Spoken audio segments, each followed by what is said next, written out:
अन्नपूर्णे सदापूर्णे शंकर प्राण वल्लभे ज्ञान वैराग्य सिद्धि अर्थम भिक्षाम देहि च पार्वती। नमस्कार, वेलकम टू माय चैनल। मैं हूं मनीषा।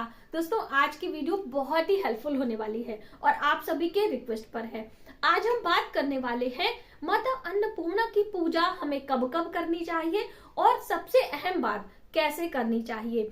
आप सभी के बहुत सारे कमेंट आ रहे हैं कि दीदी हमें माता अन्नपूर्णा की पूजा विधि बताएं, और मैं आपको बिल्कुल सरल और सूक्ष्म सामग्रियों से, मैंने यहाँ पे सामग्री भी रखी है। माता अन्नपूर्णा के प्रिय पुष्प, क्या हमें भोग लगाना है, कैसे पूजा की शुरुआत करनी है और किस किस दिन हम पूजा कर सकते हैं, पूजा का समय क्या होना चाहिए, सबसे अहम बात माता अन्नपूर्णा की पूजा में कौन से मंत्रों का जप करना चाहिए। बहुत सारी विशेष बातें माँ अन्नपूर्णा से संबंधित होंगी।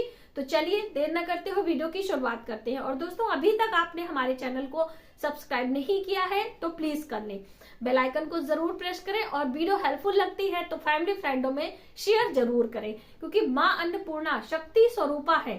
दोस्तों, माता अन्नपूर्णा की पूजा करने से आपके घर में सुख समृद्धि आती है, बरकत होती है और माता अन्नपूर्णा की कृपा से आपके घर में धन धान्य की कभी कमी नहीं होती है, दरिद्रता का निवास कदापि नहीं होता है। तो आप भी यदि करना चाहते हैं तो आप जरूर करें। तो चलिए वीडियो की शुरुआत करते हैं। हम बात कर रहे हैं माता अन्नपूर्णा की पूजा के बारे में। तो दोस्तों, सबसे पहले आपको ये पता होना चाहिए कि पूजा हमें कब करना है। ठीक है, तो आप पूजा किसी भी दिन कर सकते हैं, नवरात्रों के दिनों में कर सकते हैं। तिथियों की हम बात करें तो जो अगहन मास की पूर्णिमा तिथि होती है, माता अन्नपूर्णा की जयंती इस दिन मनाई जाती है और अगहन मास में 16 से 21 दिनों का व्रत होता है, जो कि जैसे माता महालक्ष्मी का व्रत किया जाता है वो अगहन के महीने में किया जाता है। तो आप यदि वो नहीं कर पाए हैं तो कोई बात नहीं है, माँ अन्नपूर्णा की पूजा हर शुक्रवार को आप कर सकते हैं। हफ्ते की बात करें तो शुक्रवार का दिन माता अन्नपूर्णा के निमित्त किया जाता है। उस दिन आप व्रत उपास भी कर सकते हैं और सिर्फ पूजा भी कर सकते हैं। पूजा का सही समय क्या होना चाहिए, तो देखिए, पूजा आप सुबह सूर्योदय से पहले कर लें या फिर सूर्यास्त के बाद करें। सुबह और शाम दो समय पूजा आप कर सकते हैं या फिर आप सिर्फ संध्या को पूजा कर सकते हैं। ये समय के लिए मैंने आपको बताया कि पहले ही आपको जानकारी हो जाए। और माँ अन्नपूर्णा का स्वरूप क्या है, उनका जैसे कि चित्र हम बात करें कि आपके घर में चित्र है कि नहीं, तो देखिए, बहुत सारे देवी देवता ऐसे होते हैं जिनका चित्र हमारे पास नहीं होता है, दुर्लभ होता है। तो ऐसे में आप भगवान शिव की जो अर्धांगिनी है, शिव शक्ति स्वरूपा है माँ अन्नपूर्णा, शिव और शक्ति एक है और शिव भगवान सृष्टि का संहार करते हैं, सृष्टि के पालनहार हैं। और भगवान शिव की जो अर्धांगिनी माता पार्वती हैं, वह अलग अलग देवियों के स्वरूप में ही हम उनकी पूजा करते हैं। चाहे हम बात कर ले कुल देवी की, चाहे माता दुर्गा की और चाहे माँ अन्नपूर्णा, माँ लक्ष्मी, अलग अलग स्वरूप माता के होते हैं। तो माँ अन्नपूर्णा का स्वरूप शिव शक्ति स्वरूपा है। तो यदि माँ अन्नपूर्णा की तस्वीर आपके पास है तो आप पूजा कर सकते हैं, वरना आप भगवान शिव और माता पार्वती की पूजा एक साथ करके भी आप ऐसा पूजन कर सकते हैं। एक अनाज की ढेरी पर, अब देखिए पूजा कैसे करनी है, आपने समय जान लिया, आपने दिन तिथियों को के बारे में जान लिया। अब पूजा कैसे करनी है, स्नान ध्यान शुद्ध साफ वस्त्र आप पहन ले, आप व्रत करें या ना करें, पूजा आप कर सकते हैं। पूजा में कोई भी प्रतिबंध नहीं है। तो आप एक लाल कपड़ा बिछा लें, उसके ऊपर एक अनाज की ढेरी लगा लें। तो जैसे कि अनाज में जो सबसे अच्छा होता है वह होता है धान्य, जो धान होता है जिससे चावल बनाया जाता है। तो ये है चावल, क्योंकि देखिए अभी शहरों में धान उपलब्ध नहीं होता है, थोड़ा सा प्रॉब्लम होती है, तो धान के अंदर ही ये चावल होता है। तो यदि आपको धान मिल जाए तो ठीक है, वरना आप इस चावल की ढेरी पर माता अन्नपूर्णा की प्रतिमा रख सकते हैं। यदि प्रतिमा नहीं है तो एक घी का दीपक भी लगा सकते हैं। दोस्तों, हम दीपक की बात करें तो जो शुद्ध गाय का घी होता है उससे ही आपको दीप प्रज्वलित करना होता है। अब चाहे आप मिट्टी के दिए लें या फिर धातु के दिए लें, कोई प्रॉब्लम नहीं है। बत्ती आपको हमेशा लंबी बत्ती का इस्तेमाल करना चाहिए। और इस तरह से, जैसे अभी मैं इस कटोरी में रख रही हूँ, इस तरह से अनाज की ढेरी पर आपको दीप लगाना है, क्योंकि धान्य जो धन है वही अन्नपूर्णा माता का स्वरूप माना जाता है। तो इस तरह से प्रतिमा ना होने पर माँ शिव और पार्वती की प्रतिमा के सामने अनाज की ढेरी पर दीपक आपको प्रज्वलित करना है। और सबसे पहले पूजा में आपको माता अन्नपूर्णा का ध्यान करना है। शिव स्वरूपा माँ जो पार्वती है वही अन्नपूर्णा का स्वरूप मानी जाती है। नमस्कार करते हुए पूजा की शुरुआत करनी है। और पुष्पों की हम बात करें तो देखिए, जो सुगंधित पुष्प जितने भी होते हैं, चाहे आप बात कर लीजिए गुलाब की, कमल की या फिर चमेली की, बेला की, ये सारे खुशबूदार जो पुष्प होते हैं वो माता को प्रिय हैं। तो आप माता के चरणों में पुष्पों की माला और इस तरह से पुष्प इस्तेमाल कर सकते हैं। इन केस आपको नहीं मिलता है तो आप गेंदे के पुष्प भी ले सकते हैं, क्योंकि सर्दियों के मौसम में गेंदे के पुष्प बहुतायत होते हैं और उसमें भी बहुत ही अच्छी सुगंध होती है। ठीक है, तो ये आपने ले लिया। इत्र की बात हम हर समय करते हैं, तो आज हम इत्र लेकर आए हैं, क्योंकि आप सभी बहुत सारे कमेंट आ रहे थे कि मैम इत्र नहीं दिखाती हैं। तो देखिए, ये है इत्र, मार्केट में बहुत ही आसानी से मिल जाएगा और ये गुलाब की खुशबू का इत्र है। तो आपको इस तरह से खोल लेना। और पूजा में ज्यादातर पता है, देवियों की पूजा में जब हम किसी भी देवी, माँ दुर्गा, माता लक्ष्मी, माँ शक्ति, किसी भी कुल देवी की पूजा, तो जैसे मैं अभी करने गई थी कुल देवी की पूजा, तो मैंने आपको पोस्ट भी डाली थी।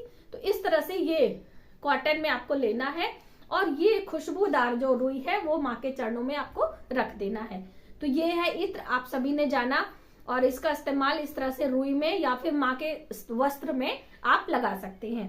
देखिए, वस्त्र पूजा में सूक्ष्म तरीके से आपको बता रही हूँ, तो वस्त्र के रूप में आप मौली की धागा भी पहना सकते हैं, या फिर आपके पास कच्चा सूत है उसे हल्दी से रंग के माँ के चरणों में रख सकते हैं। और फिर माँ को आप तिलक करेंगे। तो तिलक में अक्सर मैं आपको बताती हूँ अष्टगंध का तिलक। अष्टगंध का तिलक भगवान शिव को बहुत ही प्रिय है और माँ शक्ति को भी प्रिय है, तो आप वो लगा सकते हैं।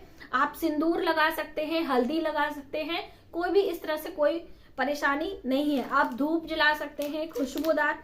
और रही बात माँ के श्रृंगार की, तो देवियों की पूजा में श्रृंगार की चीजें हम अक्सर चढ़ाते हैं। तो ये चूड़ी और बिंदी इस तरह से पैकेट में आता है, तो ये भी आप ले सकते हो या अलग से आप चढ़ा सकते हो।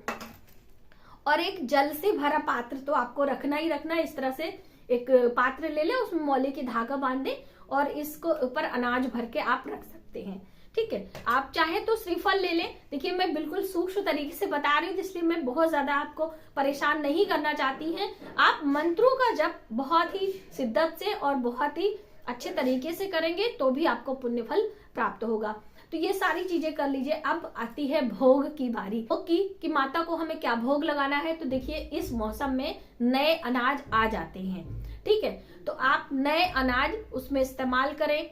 आप नए चावल, नए मूंग है, उड़द है, सभी प्रकार की दालें जितनी होती है, चना है, क्योंकि इस मौसम में नया एक त्योहार भी मनाया जाता है।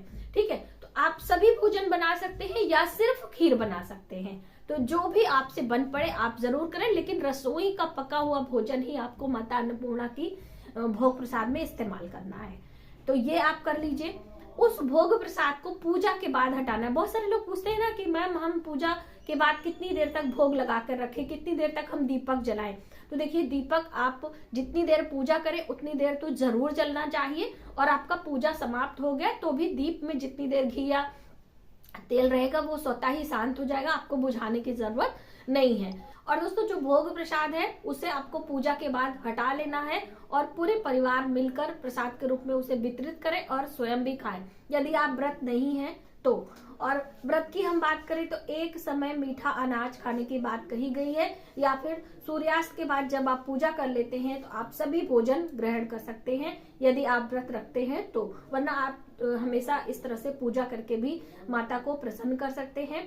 शुक्रवार का दिन बहुत ही शुभ होता है। हफ्ते में यदि आप एक दिन पूजा करना चाहते हैं या फिर हर दिन आप पूजा करना चाहते हैं तो भी आप माता अन्नपूर्णा की पूजा कर सकते हैं। माता की पूजा करने से आपको जीवन में वैभव की प्राप्ति होती है। आपके घर में धन धान्य की कभी कमी नहीं रहती है। तो इस तरह से आप अपने घर में माँ अन्नपूर्णा की पूजा जरूर करें। प्रतिमा आपके पास है या नहीं है। माला की हम बात करें, मंत्रों की हम बात करें तो 108 की संख्या में हमेशा मंत्र जप करने चाहिए। और दोस्तों, विशेष उपाय कि आपको माँ अन्नपूर्णा की पूजा में अग्यारी जरूर करनी है। अक्सर हम आपको बताते हैं हवन अग्यारी जरूर करनी है। तो थोड़ा से गाय के गोबर का जो उपला होता है उसे आप ले लें और उसमें थोड़ा सा घी डाल दें। पहले आप उसे अग्नि प्रज्वलित कर लें और जब वो अग्नि बिल्कुल धधकने लगे उसमें आप गाय का घी डालें। उसके बाद गुड़ और घी या फिर बतासे और घी, इस तरह से अग्यारी करते हैं, माता अन्नपूर्णा के मंत्रों का जप करते हैं। आपको बहुत ही जल्दी इसका रिजल्ट दिखने लगता है। और ये खुशबूदार जो हवन होता है ये देवियों को बहुत ही प्रिय होता है, इसीलिए हम माँ के पूजा में खुशबूदार पुष्प, इत्र और सभी चीजें इस्तेमाल करते हैं। तो चलते चलते मैं आपको बता दूं कि माता अन्नपूर्णा की पूजा में क्या क्या चीजें आपको बिल्कुल भी नहीं इस्तेमाल करनी है। पहला है दूर्बा घास, जो दूर्बा हम भगवान गणेश पर अर्पित करते हैं। माता लक्ष्मी की पूजा में या फिर देवी दुर्गा की पूजा में या अन्नपूर्णा माता की पूजा में कभी भी इस्तेमाल दूर्बा का नहीं करना चाहिए। वहीं पर तुलसी पत्र, जो ये तुलसी पत्र भगवान विष्णु या फिर विष्णु के अलग अलग स्वरूप की पूजा करते हैं तो उनमें इस्तेमाल किया जाता है, लेकिन माता अन्नपूर्णा, माँ लक्ष्मी, माँ दुर्गा की पूजा में तुलसी दल बिल्कुल भी इस्तेमाल नहीं किया जाता है। ये भी आपको ध्यान रखना है। इसके स्थान पर माँ अन्नपूर्णा की पूजा में, माँ दुर्गा की पूजा में या फिर माँ लक्ष्मी की पूजा में बिल्व पत्र आपको इस्तेमाल करना चाहिए। बिल्व पत्र बहुत ही शुभ होता है और बहुत ही प्रिय माना जाता है, तो बिलपत्र माँ को चढ़ाएं यदि आपको मिल जाता है, वरना आप भावना रूप में भी बिलपत्र चरणों में अर्पित कर सकते हैं। और पूजा के बाद क्षमा जरूर मांगे, अपने आसन को हटाएं और आरती, धूप, दीप आदि करके माता को विधिवत तरीके से पूजन करके आप माँ अन्नपूर्णा को प्रसन्न कर सकते हैं। तो आज की वीडियो में आपने जाना कि अपने घर में हम बिल्कुल सूक्ष्म और सरल तरीके से कैसे अन्नपूर्णा माता की पूजा करें और उनकी कृपा प्राप्त करें। दोस्तों, कभी भी किसी भी देवी की पूजा आप कर रहे हैं तो आप ये ध्यान रखें कि स्त्रियों का सम्मान करें, स्त्रियों को आदर दें और उनके बड़े बुजुर्ग हैं तो उनका चरण स्पर्श आपको जरूर करना चाहिए, तभी आपको देवी की कृपा प्राप्त होगी। मिलते हैं एक नई जानकारी के साथ नए वीडियो में, तब तक आप अपना ख्याल रखें। जय माता दी।